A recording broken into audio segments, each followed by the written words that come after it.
Olá, seja bem-vindo a mais um vídeo aqui da Helix Cursos. Hoje eu estou aqui com o professor Alexandre Lara e a gente vai conversar sobre alienação parental. Fica até o final do vídeo que tem bastante coisa para você aprender.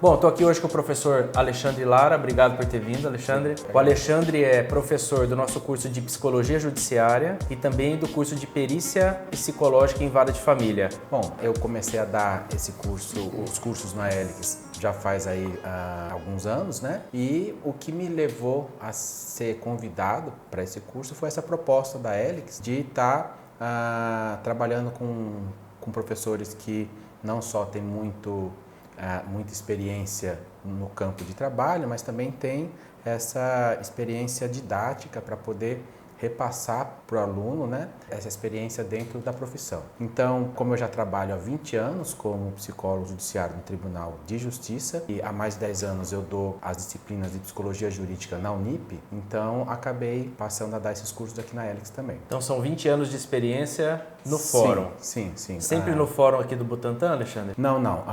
Eu comecei no interior, comecei numa circunscrição que era... Desculpa, interior de São Paulo. Isso, correto. Interior de... Vai para o Brasil todo esse vídeo aqui. De São Paulo, né? Éramos eu e uma outra psicóloga, né? Eu acabei ficando com 2 comarcas, né? Certo. Então eu brinco que os primeiros 6 anos que eu fiquei lá valeram por 12. Que cidade foi, Alexandre?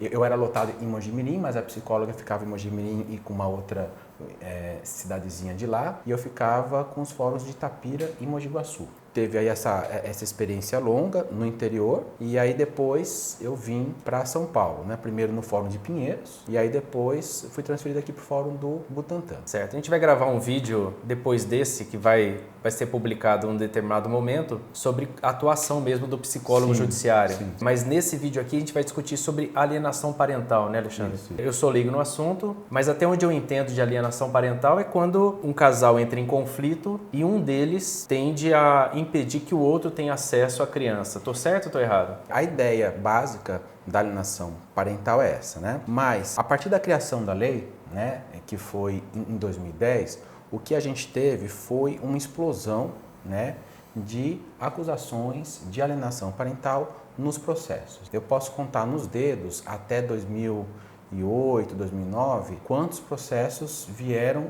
com alguma acusação usando o termo alienação parental, né? E sempre nessa linha de ser uma ação para impedir que o outro tenha acesso à criança. Isso. Normalmente, quando que aparece essa acusação? Quando um dos genitores se vê, de alguma forma, impedido de ter acesso ao filho, ou quando começa a notar a criança, passa a apresentar algum tipo de rejeição, algum tipo de sentimento negativo para ele, que ele julga injustificado. O que a gente vai ter é que, a partir de 2010, com a lei da alienação parental, dentro dos processos, antes de 2010, você já falava muito disso. Mas a partir de 2010, a lei, entre outras coisas, passou a dar, por exemplo, determinar que houvesse uma maior agilização dos processos onde fosse reconhecida a ocorrência de alienação parental. Essa lei não existia até 2010? Não existia. O que existia já desde a década de 80, principalmente 90,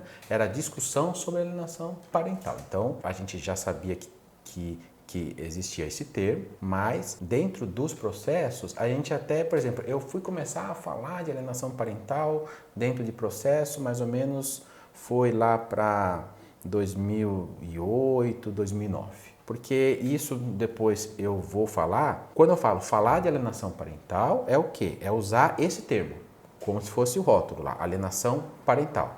Mas como a gente vai ver hoje, na alienação parental, o que a gente vai ter é que ela é um fenômeno muito antigo, mas com um nome novo. E aí o que acontece? Quando você tem essa explosão, porque a lei, entre outras coisas, garante uma agilidade processual, então você tem que boa parte dos advogados acabam todos tentando apelar para a ocorrência de alienação parental, até visando com que o processo ande mais rápido, porque a gente sabe que dentro dos tribunais, o número de psicólogos e assistentes sociais dos tribunais que fazem esse tipo de pedido tem decrescido muito. Tanto é essa ideia aí da Helix, né, de estar promovendo esses cursos. Sim. Porque hoje em dia você já tem muito juiz pedindo perícias privadas. particulares, né? Para tentar suprir esses concursos que não têm sido mais feitos. Sim. E aí o que a gente vai ter é que, nesse momento, é que vem para uma perícia psicológica. A ideia é, está ou não ocorrendo alienação parental?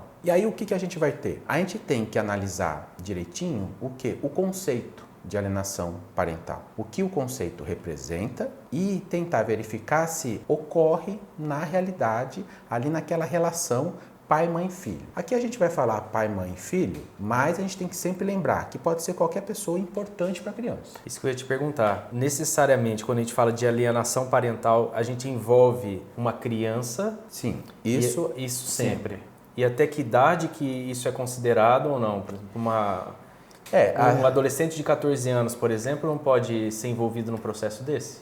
Pode. A rigor, qualquer processo envolvendo guarda e regulamentação de visita, ele vai acontecer até a criança ter 18 anos incompletos. A partir de 18 anos, ninguém mais tem a guarda de ninguém, você mesmo tem a sua. É difícil você trabalhar uma questão de guarda e regulamentação de visita com adolescente de 16, 17 anos. Sim, com certeza. Né? Embora, às vezes, a gente acabe recebendo processos envolvendo um adolescente de 16, 17 anos. Daí a gente fica meio, o que eu vou fazer aqui? Porque, obviamente, né, você não tem como, é só o tempo do processo, muitas vezes, até acabar, um adolescente já fez 18 anos. Né? Certo. Pode ser uma avó com uma mãe, pode ser um pai com a família materna, mas o importante é o quê? É quando uma dessas pessoas, por motivos que são completamente pessoais do suposto alienador, acaba usando a criança como uma forma de atingir, né, o genitor alienado. Né? Então, ela vira um instrumento de dor para o outro. O problema é que, nesse processo, a criança sofre muito. Quanto mais a criança sofre, o sofrimento da criança, ela vira um termômetro para o genitor alienador, né, de como é que está a alienação. Ou seja, se eu consigo fazer com que uma criança tenha terror, pavor de um pai ou de uma mãe, o que vai acabar acontecendo é que quanto mais essa criança sofre, porque ela tem medo, mais o alienador tem a ideia de que está dando certo. Está dando certo. Né? Porque mais ela resiste, mais ela chora, mais ela dá escândalos, né? Sim. E a partir do momento, então, Alexandre, que há um processo que envolva alienação parental, necessariamente há uma perícia psicológica a ser feita entre aquela estrutura que está participando do processo, sim. Seja mãe, vó, seja homem e mulher, né? Sim. Qualquer tipo de casal. Sim. Hoje em dia, né, a rigor, o que a gente tem se você tem processos de guarda ou de regulamentação de visitas, a rigor eles passam por perícia psicológica. Tá. Agora, se além disso você tem você tem uma acusação de alienação parental, e óbvio que você às vezes tem algumas acusações que nem o próprio juiz leva em consideração, porque né, você não traz prova nenhuma, mas se o juiz leva em consideração, então com certeza você precisa dessa avaliação psicológica para ajudar o juízo a entender como é que está funcionando o vínculo, a entender a resistência da criança. Porque às vezes você tem lá um pai que diz que a criança não quer visitá-lo, a criança não quer saber de ir com ele, e o pai acha que aquilo é injustificado. Tá? Quando você vai fazer o estudo, você percebe o quê? Que nesse momento, quando você aprofunda, esse pai foi violento, esse pai foi ausente. Então, na realidade, a resistência não tem a ver com uma postura da mãe que está influência, né, alienando. externa. Isso vem da própria relação da criança, só que o pai ali naquele momento tem dificuldade de perceber quais foram os erros dele e aí joga isso, por exemplo, na mãe. Isso é muito comum. Então, a perícia psicológica, ela vai servir justamente para fazer o quê? Esse estudo no vínculo entre a criança e os adultos envolvidos, para perceber se realmente aquilo que está acontecendo se encaixa numa definição de alienação parental ou se aquilo tem a ver efetivamente com algo que é da própria dinâmica da relação familiar. E aí, uma vez que é feita a perícia psicológica, gera-se um laudo, né? Então, Sim. você, como psicólogo judiciário, Sim. você faz a perícia psicológica, Isso, correto? isso. E aí, como é o processo? Você traz todas as partes envolvidas e Sim. conversa ao mesmo tempo com Sim. todas elas? Não. Normalmente não, porque aqueles processos que chegam para a perícia são processos que eles estão num nível de litígio muito grande. Então, o que vai acontecer é que, muitas vezes, esse nível de litígio impede que você coloque, por exemplo, pai e mãe junto. Defina aí, nível de litígio. O que significa nível de litígio? Nível de litígio, você pensa uma coisa ruim mesmo. Acusações de todas as formas, né? O grande problema da gente trabalhar com essa perícia, esse estudo psicológico dentro dos litígios em vara de família é aquilo que a gente chama da lógica adversarial do processo. Que é aquela ideia de que as pessoas que entram no processo, elas entram para ganhar o processo. Então, o que eu faço? Eu contrato um advogado que vai me representar. E qual é a função do advogado? Né? Às vezes a gente fica bravo com o advogado que colocou aquilo, que colocou aquilo. Mas assim, do lado deles, eles foram contratados para quê? Para fazer de tudo para ganhar. Claro. E às vezes, se não há um filtro, se não há um freio de mão, né, do pai e da mãe que contratou o advogado, o que vai para o processo são coisas da intimidade do casal, da intimidade do histórico, acusações que muitas vezes são muito fortes e que a cada acusação dessa gera no outro mais revolta e faz o quê? Então pera lá.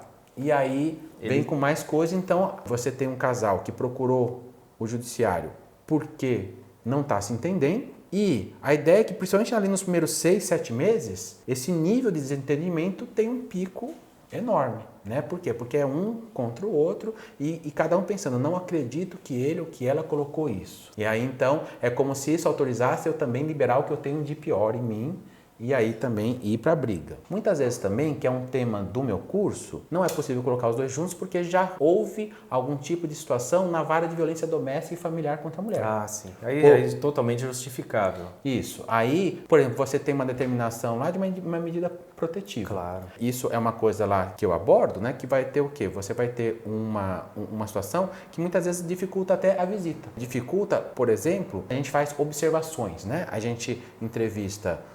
vamos supor que é o pai e a mãe. Então, a gente entrevista o pai, a gente entrevista a mãe, a gente entrevista a criança. E aí, dependendo da situação... Separadamente. Tudo separadamente. E aí, dependendo da situação, depois que você faz essas 3 primeiras abordagens, é comum a gente fazer a observação, né, do pai com a criança, da mãe com a criança. Nesse momento, se tem medida protetiva, a gente tem que fazer uma operação de guerra. Por quê? Porque um tem que entrar por uma porta, esperar num outro lugar, o outro tem que entrar por outra. E aí, às vezes, as partes veem naquilo uma oportunidade para tumultuar o processo. Então, eu esqueci, eu estava no mesmo andar, daí vem outro, não, mas ele descumpriu a medida. Então, acaba sendo assim, mais variáveis para a gente lidar no nosso estudo, né? Alexandre, então o psicólogo judiciário é ele quem tem autonomia para julgar se naquele caso ele vai colocar todos juntos, só o pai e a criança, só a mãe e a criança, ou precisa ser todos separados, né? Sim. Não é o juiz quem determina, Sim. É o psicólogo judiciário. Sim. O Código de Processo Civil, ele deixa claro que o perito, ele segue a determinação do juiz. A gente só pode atuar quando há uma determinação do juiz, a gente é nomeado, o juiz tem as questões que ele quer que sejam respondidas, mas a forma que você vai se utilizar, ou seja, os procedimentos que você vai utilizar para responder aquilo que o juiz quer, que as partes querem, também as partes entram com quesitos e tudo mais, esses procedimentos, aí a lei garante aquilo que ela chama de autonomia técnica do perito. Então, sou eu que vou escolher se eu aplico o teste, se eu não aplico o teste, se eu faço esse tipo de entrevista ou se eu faço aquela, se eu aplico um questionário, se eu faço uma entrevista semi-dirigida, se eu vou na escola, se eu não vou na escola, porque daí também tem outras possibilidades. Por exemplo, as situações que envolvem abuso sexual, que normalmente são as mais complexas que a gente tem, então a gente acaba muitas vezes indo até a escola, conversando com o diretor, com o professor, a criança já está passando por alguma psicoterapia, então a gente vai conversar com a psicóloga. Às vezes a criança, antes de chegar processo no fórum já passou com uma psicóloga, porque a mãe ou o pai estava desconfiando de um abuso sexual, então levou numa psicóloga. Então, os procedimentos, isso a lei garante, o Código de Processo Civil garante que a gente tem essa autonomia e a gente pode, inclusive, requisitar. Legal. Bom, então, Alexandre, depois que você faz a avaliação psicológica, você gera um laudo e quais são as consequências possíveis aí a partir disso? O primeiro ponto é a gente precisa entender qual que é a função aí da perícia, né?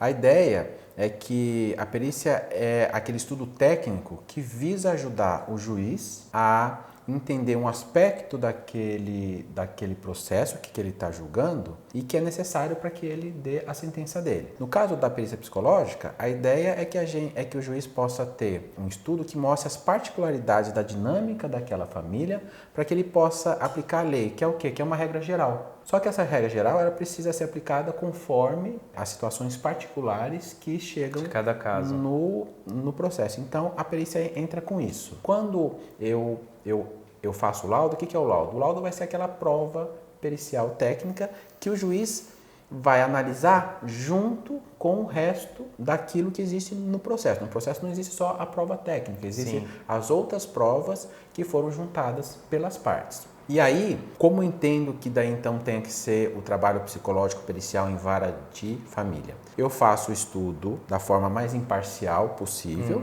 tanto do ponto de vista legal quanto do ponto de vista psicológico. E após esse estudo, que é, digamos assim, que eu chamo assim da coleta de dados, né? Para que serve as entrevistas, né? Os testes, eu não trabalho com testes, mas tem colega que trabalha, né? Você tem aquela coleta de dados para entender a dinâmica familiar e, em função daquilo, o foco passa a ser a criança. Ou seja, o que está acontecendo ali, né? E como que o judiciário pode intervir. E aí você vai ter o quê?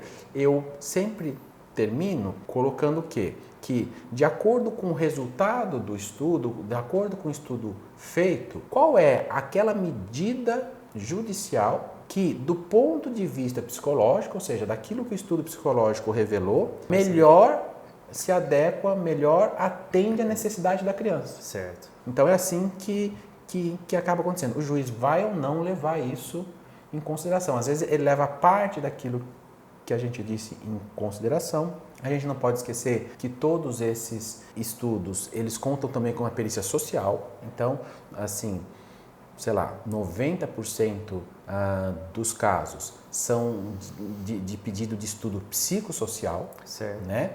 Então, a gente tem também os psicólogos, a gente tem também o contato com o assistente social, a gente tem a discussão de caso, né, com as assistentes sociais e aí, obviamente, cada profissional tem a sua autonomia, cada um faz o seu laudo, mas essa troca de informações também acaba sendo muito importante. Alexandre, já aconteceu de você estar num processo em que você analisa as duas partes e chega à conclusão que nenhuma delas tem condição de ficar com a criança? A gente brinca que nessas situações a sugestão possível é criar uma máquina do tempo e voltar atrás, né? Porque é muito comum, às vezes até por conta do litígio em si, do litígio processual. A gente vê que o litígio processual, ele também é um fator de precariedade da saúde mental das pessoas. As pessoas, elas vão, né, falando num termo mais popular, elas vão enlouquecendo.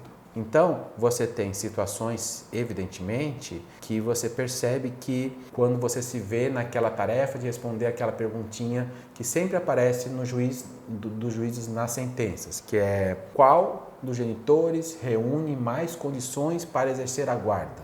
E aí o que você vai ter é nenhum.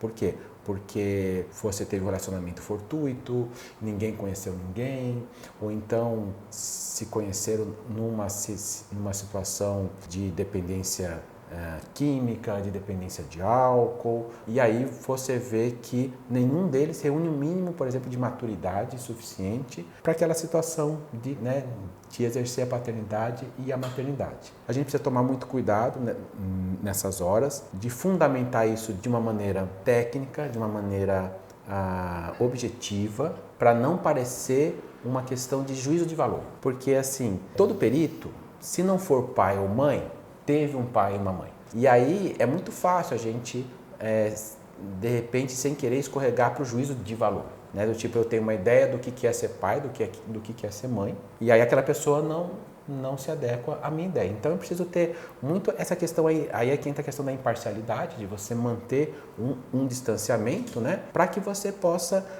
fazer um estudo onde você, se você disser o pai isso ou a mãe aquilo tem que estar fundamentado. Sim, é aquela questão de você manter a imparcialidade, mas também não perder a empatia, né? Exatamente. É aquele balanço entre empatia e imparcialidade, Isso. né? Eu, durante boa parte aí da minha vida acadêmica, eu estudei um autor, né? E uma das coisas que ele dizia, né? Ele era mais filósofo do que psicólogo, né? Mas você tinha o quê?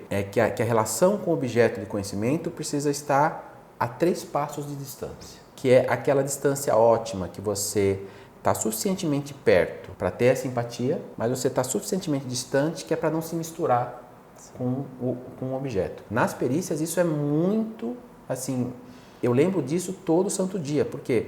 Porque tem isso, mas também tem o lado das pessoas que te procuram. As pessoas que te procuram, a grande maioria delas, salvo aquelas situações em que você vê que existe má fé, né? Mas a grande maioria delas, elas estão lá com absoluta certeza de que o filho está sofrendo, que estão corretas, de que o outro está fazendo sofrer e que elas estão corretas. Então, as entrevistas, elas têm uma carga emocional muito forte. E elas estão lá para quê? Para chamar vocês para o lado delas.